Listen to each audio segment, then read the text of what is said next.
Mary is a Jungian astrologer, but she's also an Egyptologist. And she has more than 20 years' experience with psychology and metaphysics and world mythologies. So she's described as an archaeo-astrologer, and she's very much specialized in ancient Egypt and Peru. And I know many people that have had wonderful readings with her. She's wonderful at helping people to clarify their soul's purpose, focusing upon karmic relationship patterns, past life experiences, talents, and future potential. That's all described by the birth chart.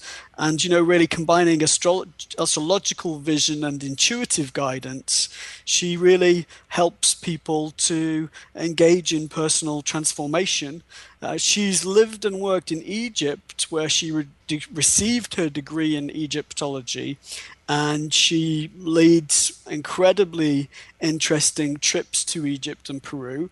She's also researching the archaeological and astronomical connections between these fascinating two ancient civilizations. And so Mary began Pachitera travel as a way to share her love of sacred site travel and Mother Earth with like-minded people. And I want to just remind our listeners that if they would like to read more about Mary, they can visit her website. It's Pachitera, PACHATERRA.com.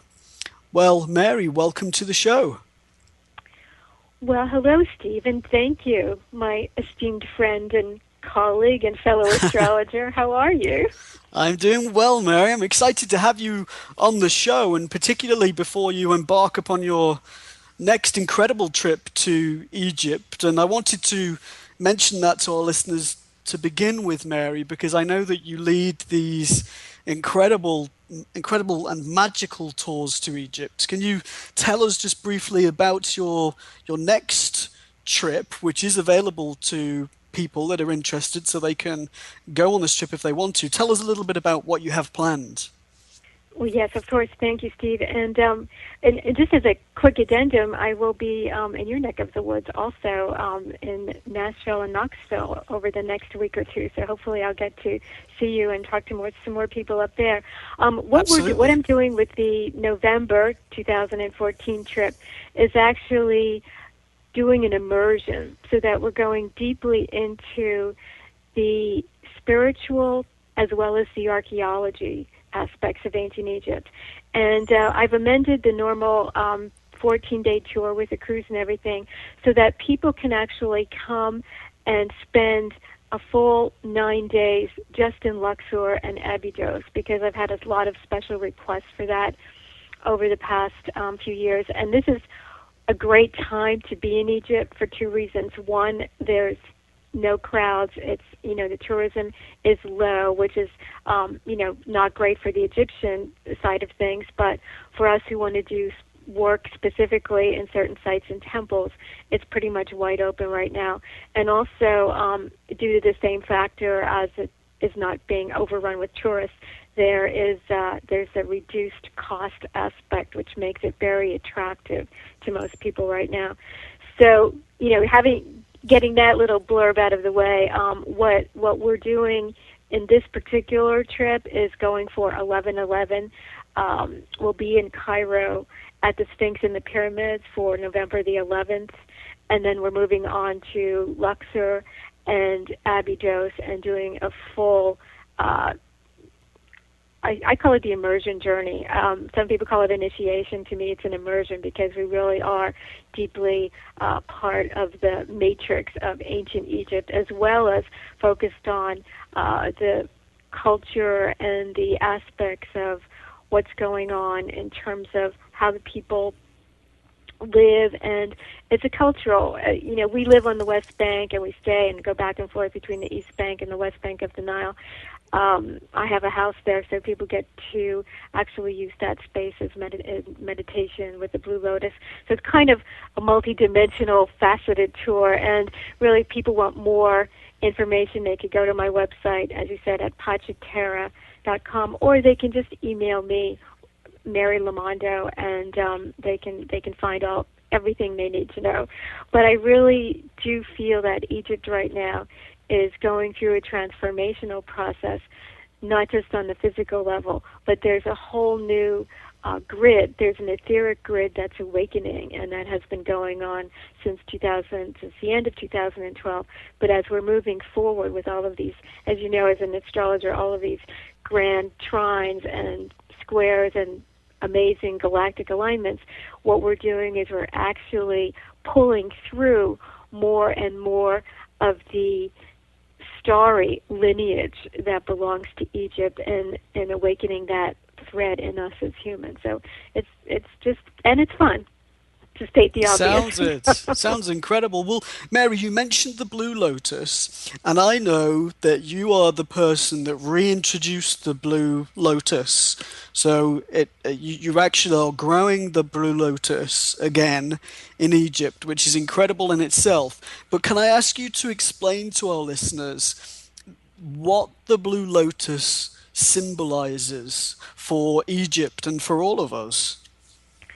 Well, as we know from the ancient Egyptian texts and the Book of the Dead, and also what's actually left to us in terms of the temple iconography and wall reliefs and paintings and tomb paintings, all of that good stuff that we can still see with our third-dimensional eyes, the Egyptians revered the blue lotus as the flower of immortality. And that saying where it takes a village to raise a child, it's kind of the same thing there. This is a team effort. There is a Blue Lotus Foundation with some really excellent people involved in this, and it is reintroducing it in the local environs. Back in the day, in Roman times, the flower itself was not propagated the way it was in the dynastic times of ancient Egypt, and it sort of went by the wayside. It is now growing and flourishing, and so we do believe that that's a symbol that there is a new awakening, that there is a new blossoming, that the new life force is being evolved, and Egypt is a portal. It's a doorway to many different dimensional gateways or stargates, if you will. And the idea of in many ancient religions and philosophies, the lotus is always sacred, and it usually symbolizes the crown chakra. And in Egypt, it was the same. And it's this idea of if you can come up, it grows in the mud, comes up from the earth itself. And as we're part earth, and the part of us that is spiritual grows towards the light, opens to our divinity, and become one with the Godhead. That's universal in many ancient cultures, and the lotus is the symbol. In Egypt, we are lucky enough to be able to walk into a temple and see it, and now hopefully someday when there is, let's say, more of a standardized government that's willing to accept this in terms of antiquities and placing it and all of that stuff that goes with 3 dimensions, then we will be able to place those back in the sacred lakes and the temples once again. But for right now, symbolically, it's holding space for that new etheric grid that we've been talking about, which is happening all over the planet. But especially in Egypt, it's very potent, extremely potent at this point in time. So we are very fortunate and blessed to be able to have that blue lotus and be able to work with it and meditate with it there in Luxor. It's wonderful, Mary. It's wonderful that you're doing that. Absolutely fascinating. I want to go back in time, Mary. I know obviously that you're an Egyptologist. I've always been very interested in the ancient Egyptian mystery schools and the process of initiation into the mysteries. Can you take us back in time and teach us a little about these ancient mystery schools? Well, I think that might take us a lot more than the 40 or 50 minutes we have on the air. I'd love to take you back to Egypt, Steve. Someday that would be a great way to do it. In the few minutes that we, the few minutes that we have, it was interesting because many different. We think of Egypt as in our. Again, our Western mind as ancient Egypt as one kind of lump sum, if you will. But really, Egypt was spread out over thousands of years, and the different mystery schools, if you will, had different points of time and were devoted to different temples. And as we look at the Egyptian mysteries today in the Western mystical tradition, they come to us through the Greco-Roman period, through Greece mostly. So even that's been kind of tampered with a little bit and Hellenized.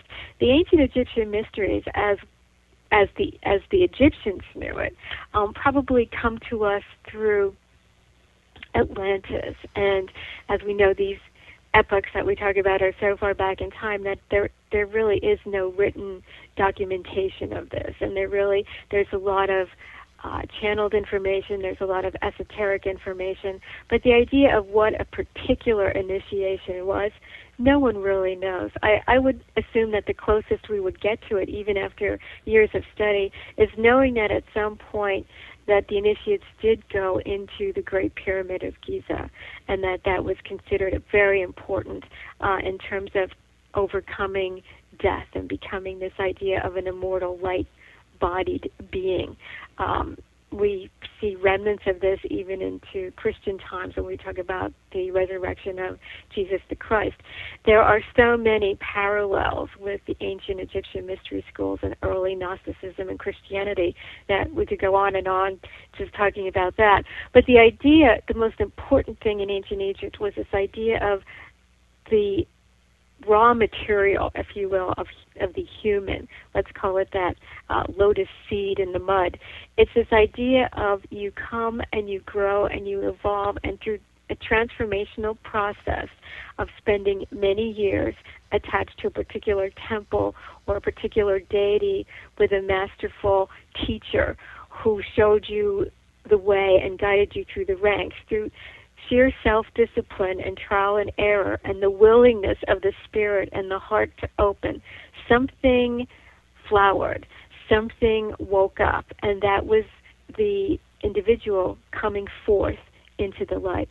Now, most of the time that took years, and in some cases is lifetimes before that would actually be completed.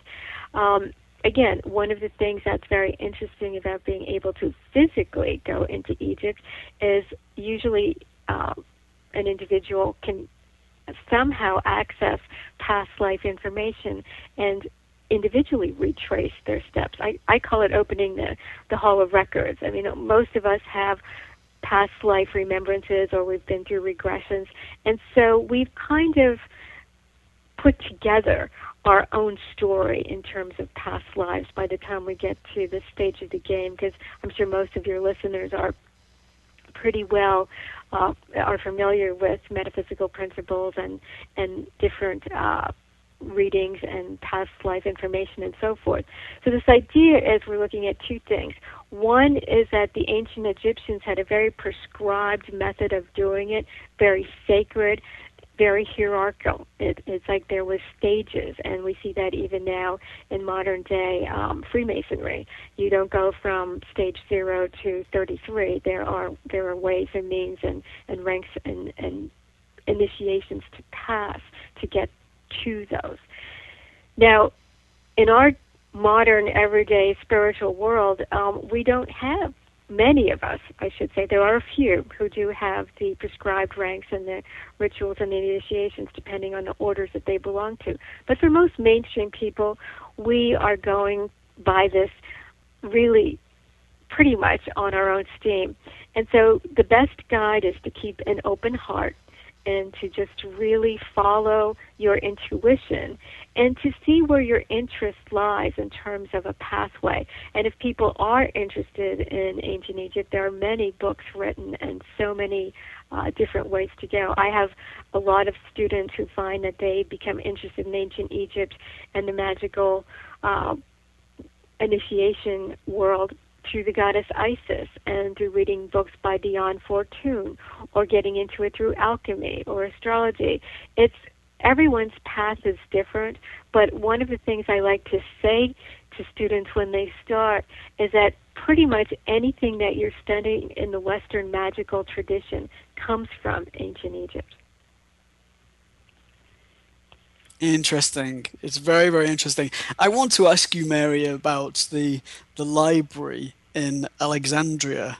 So we hear these stories of this incredible library that contained an enormous amount of information relating to metaphysics. Can you tell us a little bit about the library and what happened to that knowledge? Well, again, it was an amazing place. Sometimes I like to go back in my own, inner hall of records and kind of fantasize about walking around through those arcane halls of the Library of Alexandria. I think I probably did spend some time there. But the idea is that there was a movement after Alexander the Great died, and Ptolemy, his general, who inherited Egypt as his part of the empire that was divided up on Alexander's deathbed. And the Library of Alexandria was built not only to house what was the most important texts and writings of all the Egyptian culture that they had up until that time, but also Ptolemy gathered books from all over the empire. And remember that Alexander had conquered all the way to India. And so they were gathering texts from Greece, from Iran, Persia. They were gathering books as far east as India. The idea was to make Alexandria a learning center of the world, a capital of the world, and that's what the lighthouse symbolized. Remember the ancient Egyptian idea of coming forth into light. Light equals knowledge. And so Ptolemy prided himself on being this gatherer of this knowledge, and he started the school there at the library, and it was very much modeled on the Greek philosophers who those particular generals of Alexander had studied with Socrates and Plato and so forth. So the arcane school of Alexandria was famous throughout the known world at that time, and people came from all over. They had Hasidic scholars and many, many different people studying there.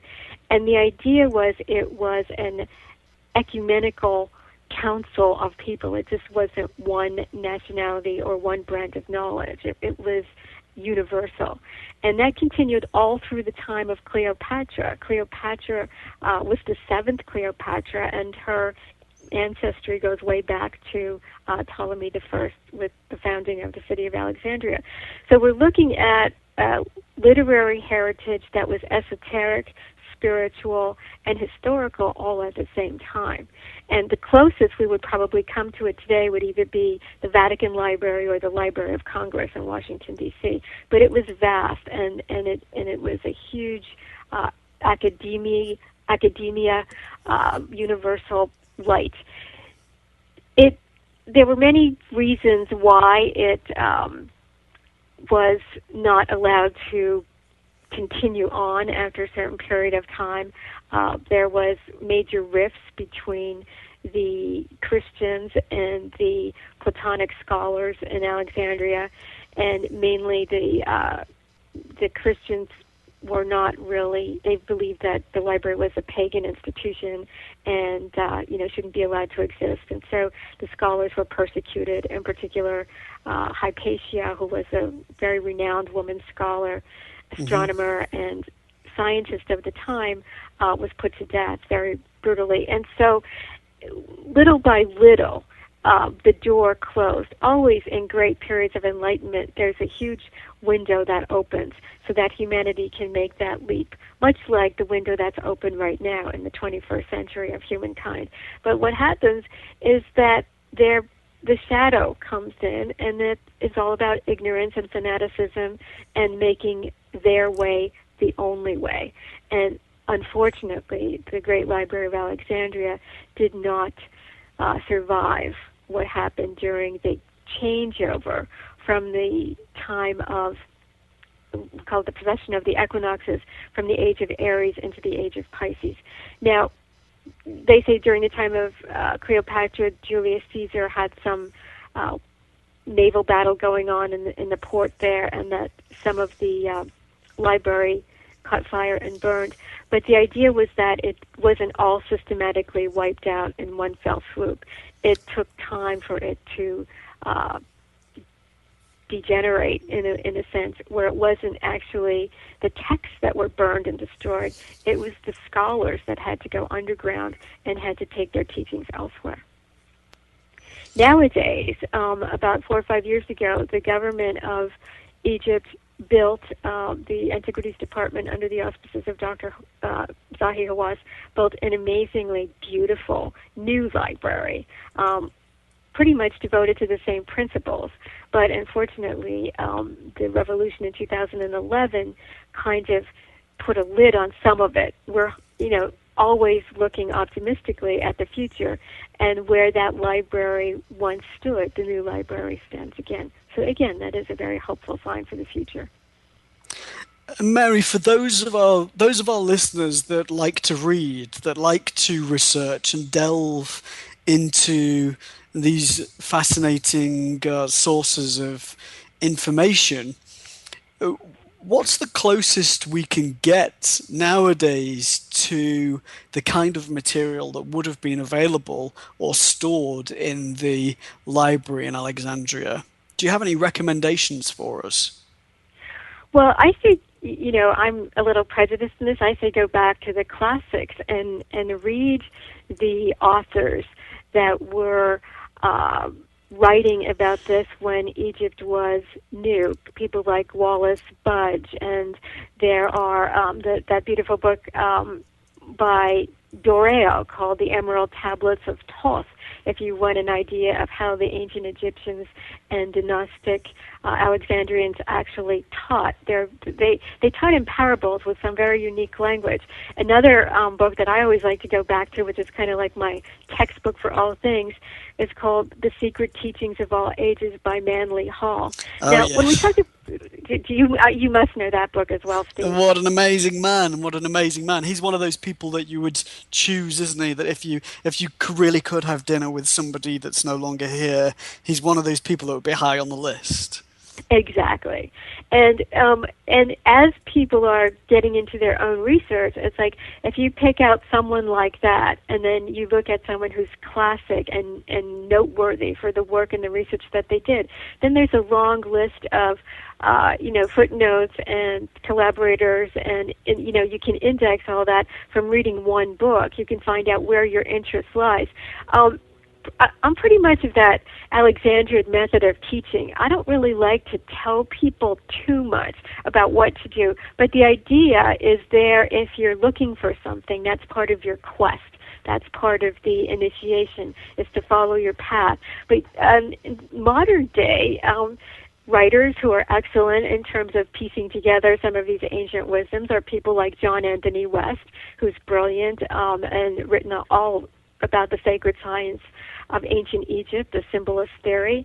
There are so many books on Egypt. It's like, looking at pebbles of sand on the beach. You can start anywhere and just keep going. But depending on what your interest is, if people are interested in the alignment of the Great Pyramids and the astronomy of the cycles, and someone like Robert Bauval, a modern-day writer, is really good, and start with his Orion Mystery.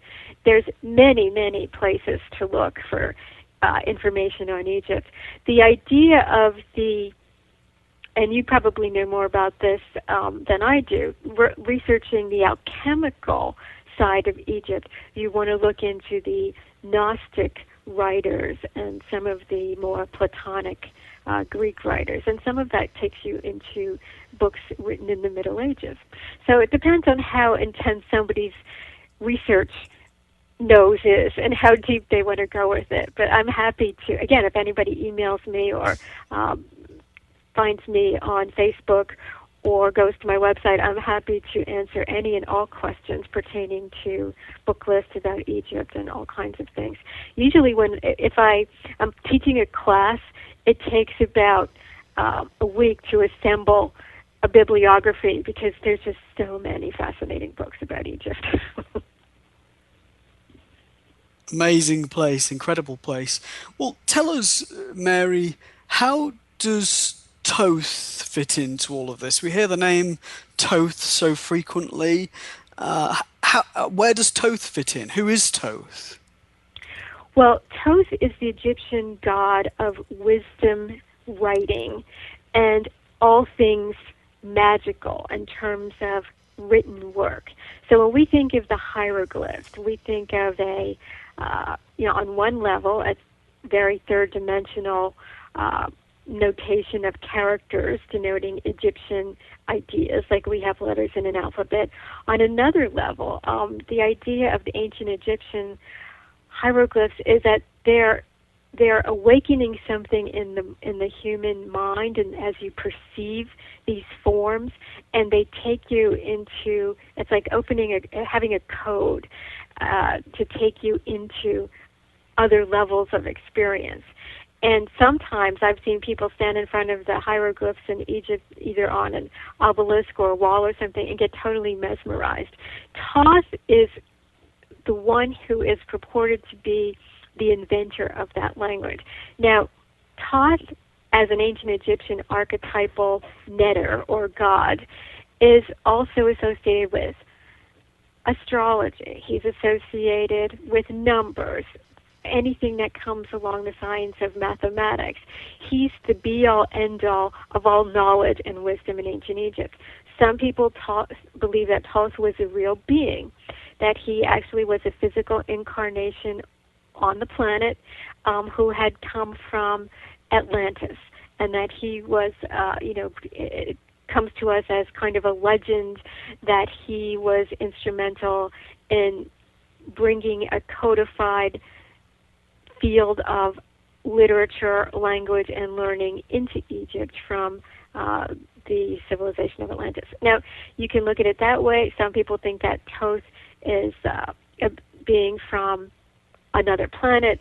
Some people think that it is an age-old title, that it was a priesthood, that you inherited the title Thoth, and that Imhotep, the original Grand Vizier back in Third Dynasty Egypt, who is the one who built the first pyramid in Egypt, the stepped pyramid, that he was associated or synonymous with Thoth.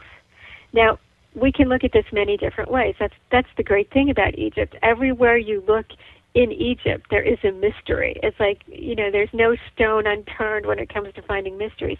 So whichever way we look at it, the Thoth is all about language, mathematics, higher mind information, and how it relates to the human condition. He has whole temples ascribed to his works, specifically the main one in Edfu talks about 9 books that were written and ascribed to Thoth. So we're looking at him in terms of the father of alchemy, the father of writing, and the father of magic, and that's just 3 of the titles. We can go on and on. I mean, if there's anything specific that you'd like, or you think maybe your listeners would like to know, I'd be happy to pick up on one specific. Well, I think you need to be our go-to person for reading suggestions, for sure, for research. If we need a good book to read, we'll have to get in touch with you and find out about all of these incredible things, Mary. I want to ask you about new discoveries, Mary. I know that you've got your finger on the pulse, you know what's going on, and we've all heard at some time or another of an archaeological discovery in Egypt, but can you tell us about the latest discoveries? Well, it is interesting that there have been so many since basically what we hear in the West, especially in the United States, is all of the political news that goes on in Egypt. But interestingly enough, since the revolution, there have been more and more discoveries made because the archaeologists have had much more time and the freedom to go in there and kind of look around and excavate in places.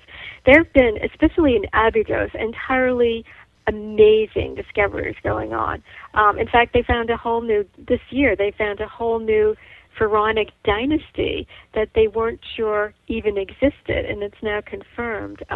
Pretty much during the middle period of Egypt, they had pharaohs who were living in the environment of Abydos as secondary rulers, while the Hyksos, who were invaders in the north, ruled from the northern part of Egypt. And it was kind of like a rebellion going on in the south until they finally overthrew the invaders in the 17th, 18th dynasty.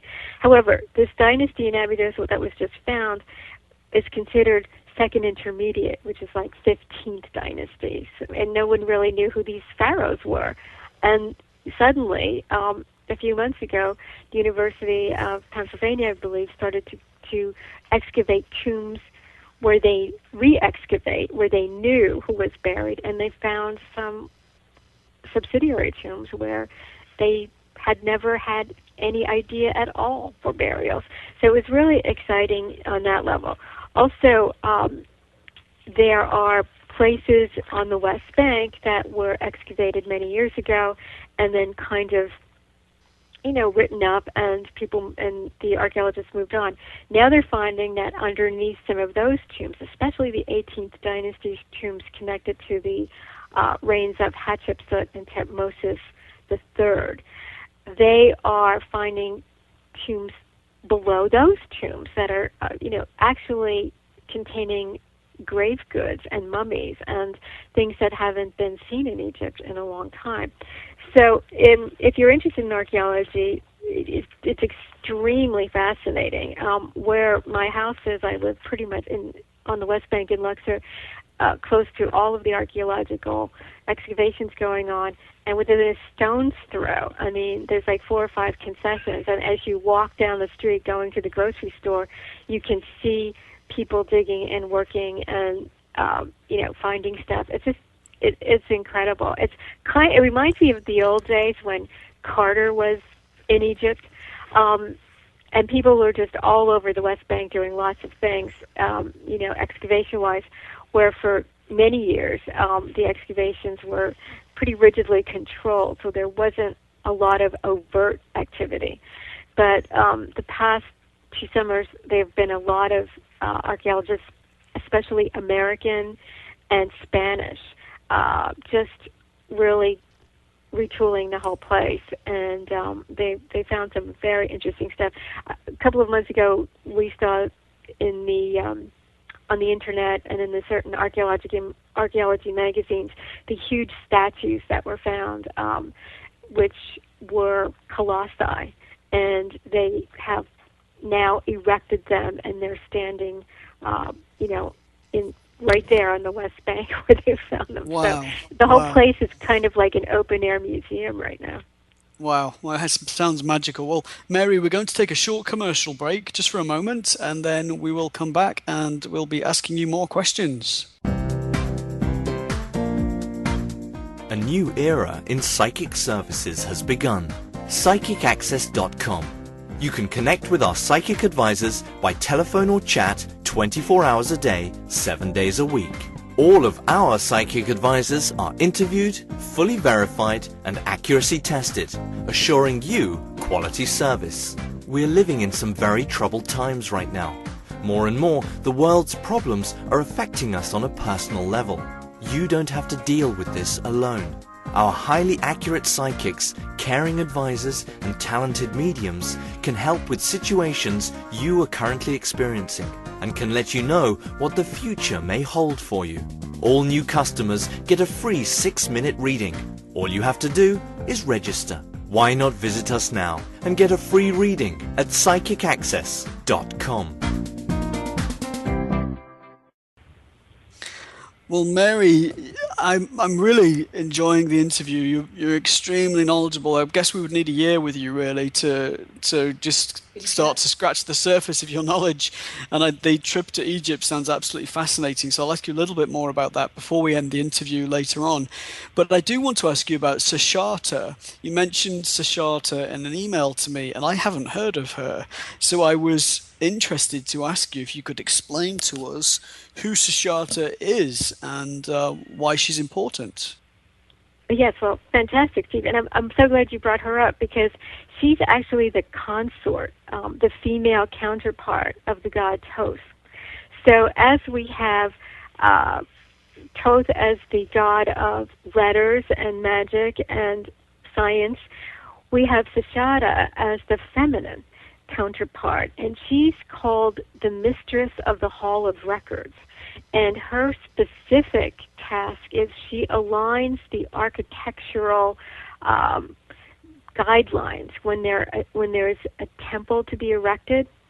She's the one she's like the sacred architect, and she aligns with the stars. It's like if the pharaoh and the high priest have a particular, and this goes back to the mystery school teachings, a particular energy. Say they want to work with the energy of Sirius or the Pleiades, or they want to bring in the idea of Mars or Saturn. It's like they would set up what we would consider a pre-construction site, and they would call in the goddess Sashata, and they would actually have a high priest and priestess work as Thoth and Sashata, work with the pharaoh, and really meditate and bring in these coordinates for the highest alignment of the temple. So Sashada is very connected to the star Sirius, and she is also connected to Isis. She's really a star goddess, if you will, and we feel her energy very much around the Great Pyramids. She's, again, depicted in every temple, and usually all throughout Egypt, wherever you see Sashata, there's something about it being connected to a specific teaching that had to do with an initiation or a mystery school or something that was having to do with astronomy or astrology. I love Sashata, and she's this time of the year in the ancient Egyptian calendar. Calendar that had to do with the star Sirius. We know that the Nile rose, and when the Nile rose in ancient Egypt, it was considered the new year. So Sothis as Isis, Sashada, all of these different names for the archetypal idea that as the stars were important to Earth, as above, so below, that the temples in Egypt, the energy, the actual, physical, tangible energy of the temples rose and fell with this idea of the Nile. And certain temples parts of certain temples were only used when the Nile would rise during the new year. So she is a very important goddess, and once again, she's not one that's well known, not as well known as Isis or Sekhmet or Hathor, but if you were an architect or you worked having to do with anything in terms of temple design, let's say, then you were very much tuned into the energy of Sashata. Writers also, she's sometimes shown with a just like Thoth, with the palette and the scribe's pen in her hand. I've taken people to Edfu, actually, and there's a little alcove in Edfu Temple where you can go and see a beautiful depiction of her on the wall. And it's kind of like people, kind of sneak in there and say a quick meditation and just kind of, feel the energy and then leave again. But it really is sort of your own little private moment there with Sashada. I love those little moments in Egypt. Well, Mary, can you also tell us a little bit about the use of alchemy in ancient Egypt? Well, yes, all of ancient Egypt, pretty much the name Egypt as we know it, the ancient land called Kemet, was all about alchemy. And in fact, the word alchemy comes from the name for ancient Egypt, which was Kemet. And the Egyptians believed, rightly so, as above, so below, and that their version of reality was not one-dimensional like ours is. They believe that everything was symbolic, hence we have the idea of the hieroglyphs and how they, again, can transport you into different realms just by looking at these pictographs. The idea of alchemy in Egypt was, let's take the temple, because it was widespread. An example of the temple, they would use stone. We already talked about the architecture being aligned with the stars. The different types of stone they would use. Stone carries properties. What they wanted to induce in the celebrant of these mysteries would be etched in the stones. They would use sound. They would use smells. They would use color.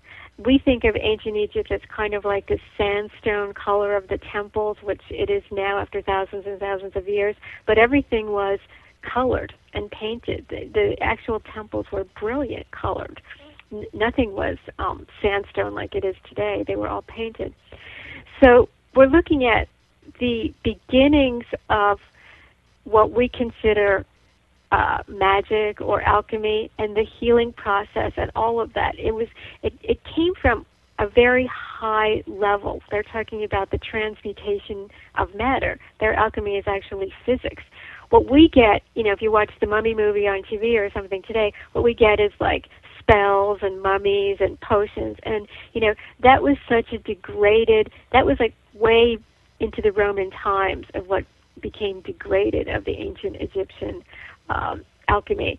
The beginnings of it were the Great Pyramids and the Sphinx and these ideas of these great masterful beings who had this high enlightened knowledge at pretty much the beginning of recorded time.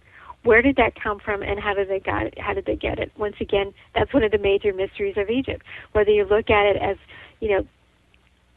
men came, gods who walked in from the west and settled in Egypt, or you think of it as people came in from the skies and settled Egypt, or it was just that these ancient Egyptians were perceptive and intuitive and highly motivated enough to bring in some very potent information during this window of time. We don't know. No one really knows. But the idea was that you can't argue with it. It was there, to the point that the Greeks came in droves when they could towards the end of the New Kingdom into Greco-Roman times, just so that they could sit at the feet of the Egyptians and learn all of this. I mean, we're looking at it 5, 6, 7,000 years later, but during the time period where, let's call it, the alchemy was an ongoing thing, we've got Greek scholars, we have Middle Eastern, Persian, Iranian, we have people from all over the known world coming into Egypt, and especially to Heliopolis, which was the city of the sun, the great temple at Heliopolis, to study and know these secrets. And that was the thing about Egypt. The Egyptian priesthood said, you can come, we don't turn anybody away, but you have to prove yourself. Like, we're not going to, it's not pearls before swine. You have to prove that you're worthy of the knowledge. Your heart has to be as light as a feather to be able to perceive this knowledge. Hence the idea of the initiations. They didn't initiate you just to make your life difficult. They did it to prove that you were no longer connected to the third dimensional world. In other words, greed and jealousy and all of the vices of being human would not hold you back or hinder you from your search and your quest for enlightenment. And basically, that's still any religion that doesn't teach that is really not spiritual. It's just about greed and holding people back. If you teach people that there's growth and heart, and through that you attain wisdom and enlightenment, well, then I think you're worthy to call yourself a religion or a spiritual practice. I want to ask you, Mary, a little bit about archaeology and specifically the culture of archaeology or archaeologists, because there seems to be quite a stigma attached to archaeology and the extent to which archaeologists are or are not open to how can I put it, the possibilities of the our alternative theories. origins. Sorry, Mary. Yeah, I think I just paraphrased you there, but how orthodox archaeologists are not open to some of the more alternative theories. Yes. Yes, I mean, even there was a news article earlier this week about a cave painting discovered in India, 10,000 years old, and it's quite clearly a cave painting of an alien, of some alien creatures, and a UFO. Hmm. And archaeologists are baffled by this, but anybody that looks at the cave painting would say, well, this is pretty obvious. Right. Well, and again, archaeology, like any prescribed branch of science, has its rules that it has to follow. And I've known some pretty open-minded archaeologists, but most of them have to follow the company line, which is science. It's like it has to be very objectified, it has to be proven, it has to be researched. And if you fall out of line, if you color outside the lines, you fall out of grace with the powers that be, which means that you don't get recognized, you don't get published, you don't get recognized by the authority figures that are the head of that particular branch of science. And most archaeology is funded by big universities, or the days of private people funding archaeology is pretty done with because it's so expensive. And that was the 18th century, not the 21st century. But they really do have to toe the academic line. That's it, basically. And then they don't want to get branded by being for lack of a better word, a pyramidiot. They really can't have a lot of truck with what they consider fantasy, which is the UFO stuff, or Atlantis. And I've been going back and forth to Egypt for 20 years, and so it's a fine line between being an avid Egyptologist, which means I understand archaeology, and I get thrilled at the prospect of seeing how the history is actually being proven and moved back farther. So, in other words, the history of the world is changing as we know it. Just in our lifetimes, we're seeing all these amazing things.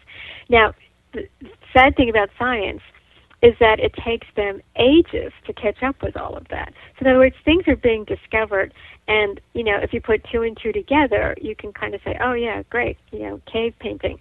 Oh yeah, okay, proves alien interaction with human beings. Great. Now, an archaeology person probably can't even fathom that for another 100 years or so, because there's nothing to support that evidence. So if they can't prove it, it doesn't exist. I mean, we all know that story about how the Catholic Church, the Catholic hierarchy, just forgave Galileo for being a heretic for saying that there were 9 planets or something. It's crazy, but science is always on one. Technology is always on the cutting edge, but the paradigms of moving thought sometimes take a longer time to catch up. John West says it's great. They were a lot smarter than we are. It's just we don't recognize that. The ancients knew a lot more than we give them credit. We think that we're just progressing all of the time because we're continuing, we're moving forward, but in actual fact, that's not necessarily the case. Well, Mary, I want to thank you for such a wonderful interview. You're an incredibly smart, incredibly knowledgeable lady. We're running out of time, but before we wrap up, I do want you to just remind people of your website, how they can find out about scheduling an appointment with you at any point in the future. There is a profile for you on the Psychic Access Talk Radio website, and people can access you through that. But also tell people a little bit about how they might find out more about this fascinating trip you have planned later this year. Okay, great. Well, they can contact me directly. My email is mlomando@bellsouth.net. They can contact me by just Googling my name, Mary Lomando, and the website and everything else pops up. They can find me through Psychic Access. They can call my number, which is the trip number at 954-972-5891. And the itinerary and all the information is on my website. This special option, the immersion Luxor Abydos option that I'm speaking about, they need to talk to me personally about that, because that's pretty much for hand-picked people. It's a little different than the normal trip. But I would love to talk to anyone who's interested. It promises to be spiritual and fun at the same time. Excellent. And I know you do these trips at other times, Mary, and trips to Peru, so people can find out what's planned by checking out your website. Well, Mary, thank you once again for joining us. It's been absolutely brilliant. I'll certainly be listening to the interview again because you covered so much. I want to listen again to absorb everything you've shared. Thank you so much, Steve, and thank you all out there, and have a great evening, and we'll talk to you soon. Thank you, Mary. Thank you very much. Hello, my name is Res Miranda. If you're having relationship, career, or life issues, I'm inviting you to experience what it's like to have access to professional, highly accurate psychics and spiritual advisors you can trust to care and help you. Register now to get your free 6-minute reading by telephone or chat. Get answers, get access, psychic access, 24 hours a day, 7 days a week. PsychicAccess.com. This is a team effort. There is a Blue Lotus Foundation with some really excellent people involved in this, and it is reintroducing it in the local environs. Back in the day in Roman times, the flower itself was not propagated the way it was in the dynastic times of ancient Egypt, and it sort of went by the wayside. It is now growing and flourishing, and so we do believe that that's a symbol that there is a new awakening, that there is a new blossoming, that the new life force is being evolved, and Egypt is a portal. It's a doorway to many different dimensional gateways, or stargates, if you will.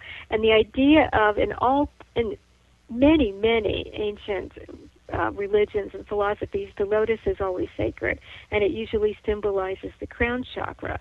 And in Egypt, it was the same. And it's this idea of, if you can come up, it grows in the mud, comes up from the earth itself. And as we're part earth, and the part of us that is spiritual grows towards the light, opens to our divinity, and become one with the Godhead. That's universal in many ancient cultures, and the lotus is the symbol. In Egypt, we are lucky enough to be able to walk into a temple and see it, and now hopefully someday when there is, let's say, more of a... Well, hello, Steve, and thank you, my esteemed friend and colleague and fellow astrologer. How are you? I'm doing well, Mary. I'm excited to have you on the show, and particularly before you embark upon your next incredible trip to Egypt. And I wanted to mention that to our listeners to begin with, Mary, because I know that you lead these incredible and magical tours to Egypt. Can you tell us just briefly about your next trip, which is available to people that are interested, so they can go on this trip if they want to? Tell us a little bit about what you have planned.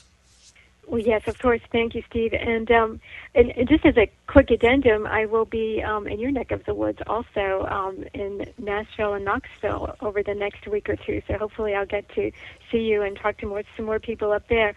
What I'm doing with the November 2014 trip is actually doing an immersion, so that we're going deeply into the spiritual as well as the archaeology aspects of ancient Egypt.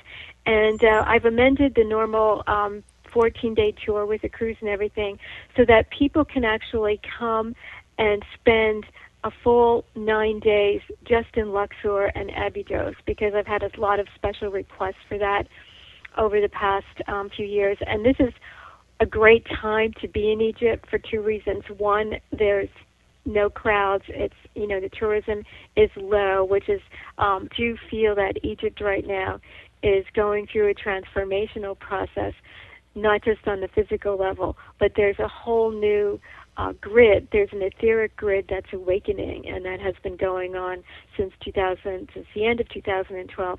But as we're moving forward with all of these, as you know, as an astrologer, all of these grand trines and squares and amazing galactic alignments, what we're doing is we're actually pulling through more and more of the starry lineage that belongs to Egypt, and awakening that thread in us as humans. So it's just, and it's fun, to state the obvious. Sounds incredible. Well, Mary, you mentioned the Blue Lotus, and I know that you are the person that reintroduced the Blue Lotus. So you actually are growing the Blue Lotus again in Egypt, which is incredible in itself. But can I ask you to explain to our listeners what the Blue Lotus symbolizes for Egypt and for all of us? Well, as we know from the ancient Egyptian texts and the Book of the Dead, and also what's actually left to us in terms of the temple iconography and wall reliefs and paintings and tomb paintings, all of that good stuff that we can still see with our third-dimensional eyes, the Egyptians revered the blue lotus as the flower of immortality. And that saying, where it takes a village to raise a child, it's kind of the same thing. Mary is a Jungian astrologer, but she's also an Egyptologist. And she has more than 20 years' experience with psychology and metaphysics and world mythologies.